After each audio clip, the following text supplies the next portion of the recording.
एक चांगलं सोल्युशन आपल्या माध्यमातून त्या ठिकाणी देण्यात आलं की धोरणात्मक बाबीमुळे आणि अन्य काही तांत्रिक अडचणीमुळे जर का मागण्या मान्य झाल्या नाही तर शिक्षण सेवन कालावधीमध्ये समान काम समान वेतन ह्या न्यायाने वेतन देण्यात यावं. मला असं वाटतं ही बाब निश्चितपणे पूर्ण होण्याजोगी आणि हे सरकार निश्चितपणे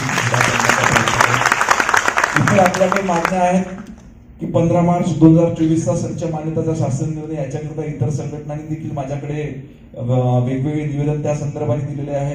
100% विषय शिक्षकांना पदवीधर वेतन श्रेणी देण्याबाबतचं निवेदन त्या ठिकाणी करण्यात आलं. पदवीधर शिक्षकांच्या 7व्या वेतन आयोगातील वेतन त्रुटी व तफावत दूर करण्याबाबत आलं आहे.